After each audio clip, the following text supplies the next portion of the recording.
iltaa. Tänään onkin vähän tukkaa leikattu. Mun tulee perhettä vierailemaan tänne ja odotan sitä kovasti, niin oli pakko vähän siistiytyä.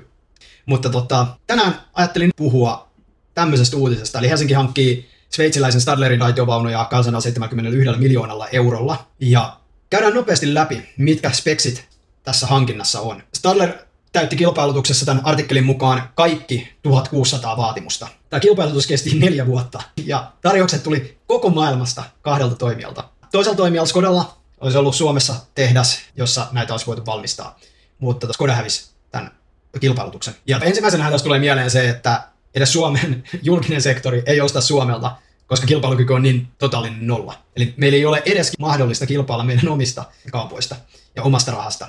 Toisaalta jokainen, joka on ollut tekemisissä julkisten kilpailutusten kanssa, niin tietää, että nehän pelataan todella tiukasti tietyille tarjoajille ja sitä kautta saadaan kaikki muut pois niistä tarjouskilpailuista. Sitten usein vielä valitaankin sen perusteella, että siihen asetetaan sellaisia kriteerejä ja maalitolppia, että käytännössä vaan se voittaa, kenet pieni ryhmä päättäjiä sitten pitää parhaana vaihtoehtona. Tämän 4 vuoden aikana mä oon asunut Helsingissä ja mä voin sanoa, että ei ole tullut yhden ainoata kyselyä mulle, että mitä mä toivoisin raitiovaunuilta. Ei yhden ainoata. Niin mistä ihmeestä nämä 1600 vaatimusta sitten tulee? Ei ainakaan asiakkaalta, sehän nyt on ilmiselvää. Mä käytin vielä paljon raitiovaunua. 1600 vaatimusta on joidenkin virkamiesten 4 vuoden kalvosulkeisten tulos. Ja sillä heitetään kansalaisten, eli meidän rahoja 271 miljoonaa johonkin kuiluun, jota kukaan kansalainen ei pysty kyseenalaistamaan eikä pysty vaikuttamaan tähän päätökseen mitenkään.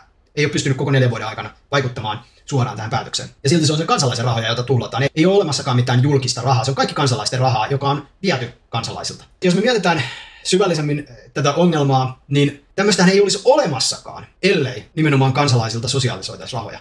Eli ei olisi tämän tyyppisiä hankintoja. Ja sen lisäksi, että sosialisoidaan nämä rahat, niin se vielä aiheuttaa tämän toisen asteen ongelman tässä. Eli jos rahoja ei sosialisoitaisi, jos olisi täysin vapaa markkina, niin meillä olisi kilpailukykyä vielä olemassa. Mutta sitä ei ole. Suomi on loppuun sosialisoitu. Ja mun mielestä on huvittavaa, että kun mä luin näitä kommentteja tähän postaukseen, niin osahan siellä oli hyvinkin fiksuja ja ymmärtää tilanteen sekä Suomen kannalta että sosialismin puolesta. Mutta sitten tuli myöskin semmoisia kommentteja, jotka oli, että get over it, tää on markkinataloutta ja paras tarjous valittiin. Mun mielestä on huvittavaa, että sosialistisoturit tulee huutelemaan tämmöisten oikeistolaisten libertaarien X-kommentteihin tommosia asioita, koska jos mietitään, niin sosialismiahan on se, että nämä rahat on ylipäätään alun perin päätynyt julkiselle sektorille. Tätä hankintaa tosiaan ei olisi ollut olemassakaan, ellei näitä rahoja oltaisi sosialisoitu. Markkinataloudessa on ajatus se, että kysyntä ja tarjonta aina kohtaa, ja markkinaan ei puututa lainkaan, jolloin markkina toimii tehokkaasti. Mikä tahansa interventio siihen markkinaan tulee aiheuttamaan ongelman sille markkinalle, ja se vääristää jollain lailla jotain nurkkaa tai koko markkinaa suurestikin. Tässä on siitä kyse, että on täysin tuhottu markkina, tämä on täysin sosialistinen markkina, ja sosialistinen keskushallinto hankkii kalustoa. Täällä ei ole yhtään mitään tekemistä markkinatalouden kanssa. Se on aivan nimellistä, että sulla on 2 tarjoajaa koko maailmasta, jotka ylipäätään pystyy tekemään joku tarjouksen. Tämä on aivan järkyttävän ajatus, että joku puhuu markkinataloudesta tämän tyyppisessä yhteydessä. Mä haluaisin sitten tähän aiheeseen liittyen myöskin pohdiskella, että kuinka fiksua tämän tyyppiset hankinnat ylipäätään on. Mä tiedän, että tulee jotain kommentteja, mutta hei Alex, keskustassa oikeasti tarvii raitiovaunua, sporaa meidän juttuja ja julkinen liikenne on aina hyödyllinen. Se, mitä mä haluaisin nyt jatkaa, niin on keskustelu, että kuinka hyödyllisiä nämä julkiset kulkuneuvot ihan aidosti on. Ja mennäänpä tänne ja katsotaan. Eli tämä on vuoden 2022 mittaus HSL:n virallisia tilastoja liikenteen täyttöasteesta, eli kuinka monta prosenttia penkeistä on täytetty.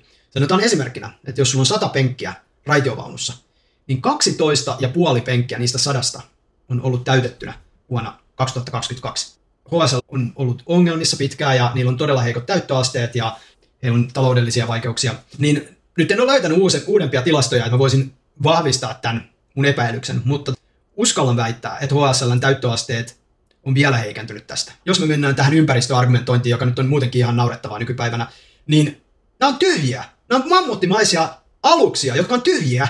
Niin miten tämmöinen voi olla ympäristöystävällistä, että ne ajelee ympäriinsä? Sehän on ihan päiväselvä asia, että se ei ole ympäristöystävällistä.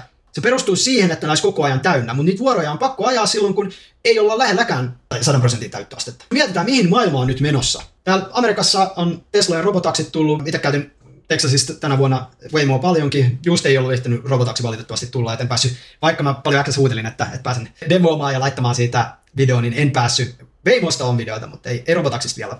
Mutta joka tapauksessa, mitä robotaksit tekee, ne ajaa ilman kuljettajaa. Robotaksi voi olla kenen ihmisen Tesla tahansa.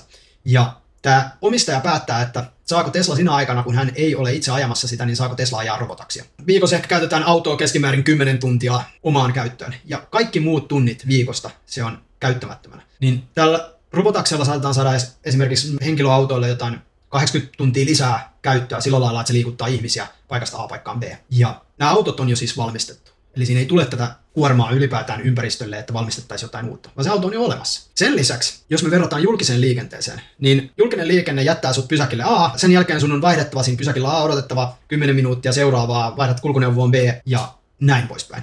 Jos me katsotaan paljon siinä menee henkilötyötunteja vuodessa hukkaan, että ihmiset odottaa julkista kulkuneuvoa tai sitä vaihtoa seuraavaan kulkuneuvoon, niin me tuhlataan aivan järkyttävä määrä työtunteja jo siihen yksinään. Nämä samaiset ihmiset vois robotaksilla mennä suoraan työpaikalle, säästää sen ajan, tuottaa sen ajan BKT. Tämän lisäksi tietenkin voidaan katsoa, että paljon tämä tuhlaa sähköä tai bensaa, kun nämä kulkuneuvot ajaa. Se on aivan päivänselvää, että tämmöinen tankkeri, joka liikkuu keskustassa, tuhoaa luontoa huomattavasti enemmän kuin yksityisauto, joka vie henkilön suoraan paikasta A paikkaan B ilman ylimääräisiä reittejä. Eli kun puhutaan tämän tason kulkuneuvosta, niin se henkilöiden massa siellä kulkuneuvossa kuluttaa enemmän. Ja kun nämä linja-autot ja vastaavat ajaa jotain pitkiä reittejä, niin nämä ihmisethän on painolastina siinä kulkuneuvossa nämä kaikki reitit.